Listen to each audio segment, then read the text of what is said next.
SABC will receive a financial bailout. Communications Minister Stella Ndabeni-Abrahams says she's working with Treasury to ensure the public broadcaster stays afloat, but she says the bailout isn't unconditional. It is actively looking at strengthening the South African Broadcasting Corporation. As we reported in the Portfolio Committee last week, we continue to engage with National Treasury on a lasting financial solution for the public broadcaster. To this end, working with the National Treasury, we will, in the next 10 days, provide a portion of the interim relief and the remaining balance within the next 45 days. However, this is subject to the SABC meeting all the set conditions and requirements. In this regard, we will work with the Minister of Finance towards an institutional mechanism to support the turnaround effort, and this includes the appointment of the CRO. Right, let's stay with that story, because joining us now via Skype is Hannes Dubuisson. He is the president of the Broadcasting, Electronic Media and Allied Workers Union. He joins us via Skype this afternoon. Hannes, thank you so much for your time. So your members, no doubt, breathing a sigh of relief at this news of at least a partial payout of this bailout.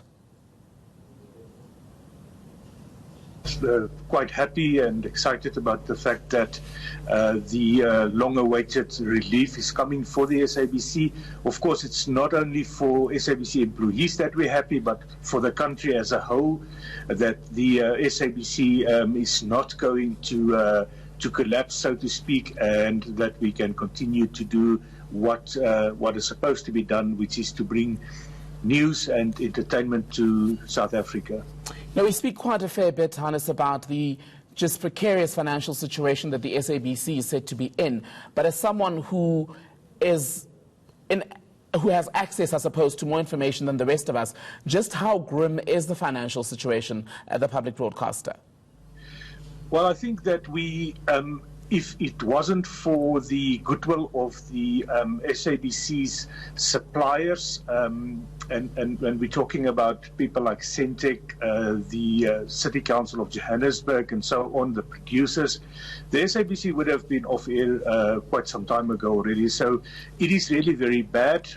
There is a bit of a better picture at this point in time, but that has not been because the SABC has effectively made more money. They have just saved a lot of money due to various reasons. One of that is quite a number of people has left the SABC, and of course there seems to be better control at this point in time on the finances of the SABC. So the thing that is missing at this point in time is of course the fact that the SABC needs a turnaround plan that would turn the SABC into a financially viable institution, at least then to continue to broadcast. Just another note, Minister Stella Ndabeni-Abrahams, speaking yesterday, made it quite clear that this latest bailout to the SABC will not be without conditions. How strict do you think those conditions should be?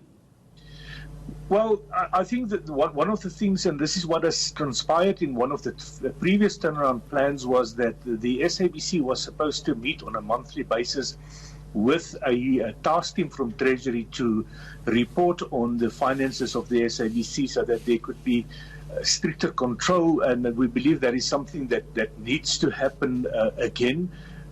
We have to control the finances of the SABC.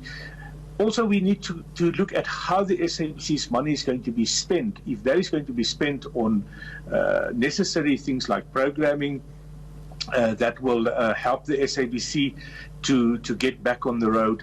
So, of course, we believe that should be very strictly controlled. Of course, there is a fear, and we heard all the time of the SABC saying that, or at least the minister and the SABC saying that there's a bloated structure at the SABC.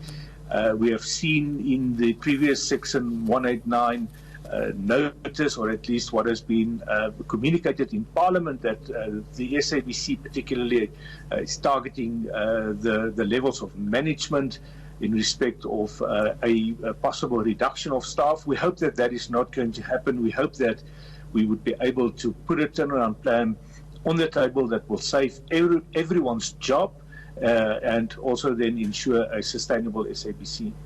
Just a very quick one, Hannes, just on the issue of the staffing, because when we talk about the staff complement of the SABC, beyond the money problems, one of the issues that's been raised is that, yes, the SABC has a lot of staff, but not all of them possess the necessary skills for the public broadcaster to run optimally. So with that context, then, can job cuts indeed be avoided entirely?